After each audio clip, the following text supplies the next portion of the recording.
Selasa 20 Februari 2024, beberapa hari setelah pemilu ya. Ya nggak bahas pemilu-pemilu banget, tapi gue mau ngomongin hal yang bisa dianalogikan pakai pemilu lah. Hari ini gue mau ngomongin soal orang curang, orang baik, orang berani, dan orang pintar. Mungkin gue pakai kejadian pemilu aja karena itu deket, karena itu masih deket. Dan beberapa hari yang lalu juga gue nulis di sosial media, orang curang itu selalu menang, orang baik itu pasti diem, orang berani itu cenderung melawan, sementara orang pintar itu biasanya menyelamatkan diri. Gue mau jelasin spektrumnya. Menurut gue kebanyakan dari kejadian atau hal-hal yang kita alamin di kehidupan itu, orang tuh disebut curang biasanya kalau emang udah menang ya gitu. Kalau nggak menang juga kita nggak peduli dan bahkan nggak ngelihat atau nggak mikirin dia curang atau enggak gitu. Biasanya ya, untuk menjawab Pak Mahmud ya, ya kita sebut orang itu curang karena dia menang, karena kecurangan itu membawa kemenangan gitu. Dan menurut gua orang curang ya pasti menang gitu, karena kalau nggak menang ya nggak akan dibahas tentang kecurangannya. Lalu orang baik itu cenderung diam ya. Orang baik itu, nggak tahu kalian dari yang dari 4 ini kalian yang mana gitu, tapi orang diam itu cenderung diam gitu. Kayak misalnya kalau lihat orang curang terus kita kalah, terus ya kayak ya udahlah gitu, ya udahlah biarin gitu, ya udahlah mau gimana lagi. Apalagi ya udahlah dilawan juga kita nggak mampu, atau ya udahlah pasrah aja gitu. Orang-orang baik itu rata-rata cenderung begitu ya.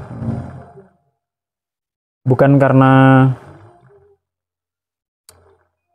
gimana-gimana, tapi memang ya mereka baik, tapi ya udah nggak bisa gimana-gimana aja gitu. Nah, yang ketiga tuh ada orang berani. Orang berani itu cenderung melawan gitu. Biasanya orang berani kalau melihat kecurangan tuh langsung melawan ya. Nggak bisa nih, ini curang nih. Gimana nih? Orang berani itu tidak takut ya dengan resiko-resiko yang akan dihadapin ketika ngelawan orang-orang yang curang ini. Karena biasanya orang-orang curang itu orang-orang yang punya power ya, orang-orang yang punya kekuatan yang lebih, sehingga dia berani untuk curang, sehingga nanti kalau ada orang-orang yang berani ngelawan dia bisa counter dengan kekuatannya gitu. Tapi memang ada orang-orang berani yang juga nggak tahu, tidak memikirkan resikonya, atau mungkin udah tahu resikonya tapi tetap dihajar aja ya, ada gitu. Nah, itu orang-orang yang cenderung berani ya, tidak peduli hasilnya nanti apa gitu, tapi itu tanda-tandanya orang berani. Nah, yang terakhir tuh ada orang yang pinter ya, ada orang pinter. Biasanya orang pinter tuh ya, kalau ada orang curang cenderung akan menyelamatkan diri gitu. Maksudnya gimana? Oke. Misalnya gue pakai contoh ini ya,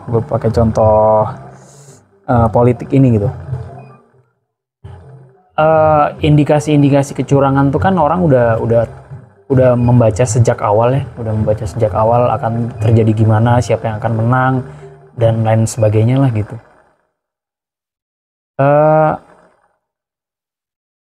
Di tengah orang-orang yang misalnya cenderung untuk jangan sampai mereka jadilah gitu, kita pilih orang lain ini aja biar kita oke gitu. Yang ini mikir juga jangan pilih dia lah karena udah curang gitu. Atau ada yang juga tetap ya udah milih dia aja lah gitu karena kita suka dan lain sebagainya lah gitu. Nah, orang-orang pintar nih biasanya menyelamatkan diri. Melihat keadaan seperti ini, dia membaca bahwa oke, ada orang curang dan kemungkinan ini akan arahnya ke sini. Orang pintar tuh lebih membaca arah politiknya ketimbang eh, diam saja melawan. Orang pintar tuh cenderung justru membaca arah politik. Kayak misalnya kita udah tahu, dia udah tahu yang ini curang nih gitu. Jadi kalau misalnya dia nanti terpilih, kira-kira kemungkinan apa yang terjadi ya? Oke. Kalau kehidupan gue atau pekerjaan gue atau hal-hal yang gue lakuin ini kira-kira akan kena nggak ya dampaknya dari dia jadi pemimpin? Kena nggak ya dampaknya dari kebijakan-kebijakan yang akan dia lakuin? Orang pinter cenderung menyelamatkan diri, kayaknya kalau misalnya ngelihat dia, oh kayaknya dia akan pro sama hal-hal ini deh.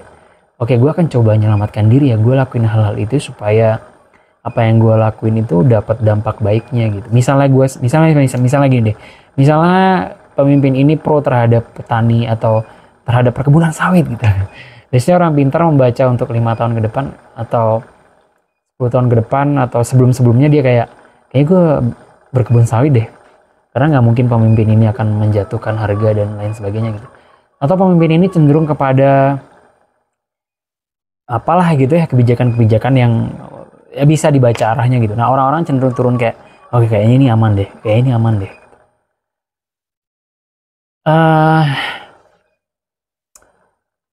Kenapa gue bikin video ini atau pemikiran seperti ini? Karena gue cukup agak khawatir.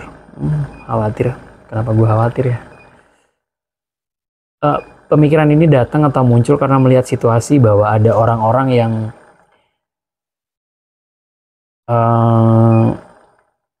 mendukung misalnya pasangan kosong tertentu karena dia suka dengan kepemimpinannya, karena dia punya kepentingan yang akan disupport oleh pasangan ini gitu. Lalu ada orang lain yang memilih pasangan lainnya karena mungkin kepentingan dia akan lebih diutamakan kalau si pemimpin ini jadi. Banyak banget yang kayak gitu. Tapi sangat sedikit yang mikir kalau yang ini jadi akan gimana, yang ini jadi akan gimana, yang ini jadi akan gimana, karena pasti akan ada yang jadi. Sehingga gue ngeluarin video ini untuk ngajakin lo semua untuk mikir di hidup lo, mungkin di pekerjaan lo atau di hal-hal yang lo lakuin, untuk ya kalau kemungkinan ini yang terpilih ya lo selamatkan diri lo dari hal-hal yang lo kerjakan. Kalau misalnya sekarang udah mulai tampak siapa yang akan menang gitu, ya lo lakuin hal-hal yang jangan sampai kehidupan lo berbalik jauh gitu dari sebelumnya dan jadi yang lebih buruk. Karena mungkin untuk menutup menutup segmen ini, menutup topik ini, gue mau bicara kenapa gue ngomongin ini. Alasannya adalah ganti kepemimpinan pasti akan berubah ya. Gue nggak tahu mungkin sekarang signifikan atau tidak. Gue akan ambil contoh ketika jatuhnya Soeharto gitu. Di zaman Soeharto, gue bisa bilang keluarga gue cukup oke secara finansial, secara ekonomi, dan ya hal-hal yang kayak gitu ya, kehidupan gue cukup baik gitu, tidak tersentuh HAM atau apapun yang dilakukan oleh rezim pada waktu itu. Oke-oke aja gitu. Sementara dia dirubuhkan karena banyak hal-hal yang terjadi setelah 32 atau 36 tahun itu, dan orang demo dan dia dijatuhkan gitu. Nah, keluarga gue, bokap gue tidak membaca arah politik itu bahwa kalau dia jatuh ya akan ada hal-hal yang ada impact dari hal-hal yang kita jalanin gitu, entah kebijakannya baru, ada hal-hal yang mungkin di zaman Soeharto oke jadi nggak oke misalnya kayak gitu. Nah, keluarga gue kayaknya bokap gue nggak ngebaca arah itu. Jadi 98 terjadi, keluarga gue roboh secara ekonomi karena bidang yang dijalanin bokap gue ternyata ada hubungannya dengan keruntuhan era Soeharto, dan akhirnya drop, dan bokap gue nggak ngebaca arah politiknya dan sangat lamban untuk memperbaiki ekonomi di keluarga gue, dan akhirnya ya udah gue berjalan dengan buruk selama beberapa era dengan gantinya presiden, dan ya begitulah. Nah pengalaman itu yang ngebikin gue untuk ngasih tau kalian bahwa ngebaca arah politik untuk siapa pemimpinnya dan akan jadi gimana kayaknya lebih penting daripada kalian pengen ini yang jadi pembina, pengen ini jadi pembina, pengen ini yang jadi pembina, sementara kalian tidak menyediakan plan kalau si ini yang jadi akan gimana, kalau si ini yang jadi akan gimana, dan seterusnya. Jadi ya gue rasa dalam banyak hal kalian harus memikirkan hal itu. Gue nggak tahu ya, orang curang pasti buruk gitu, orang diam baik tapi tidak cukup, orang berani juga oke gitu tapi lebih banyak risikonya. Tapi gue milih untuk jadi orang pintar karena lo harus menyelamatkan diri lo dulu gitu sebelum menyelamatkan hal lainnya. Mungkin itu aja ya. Thank you.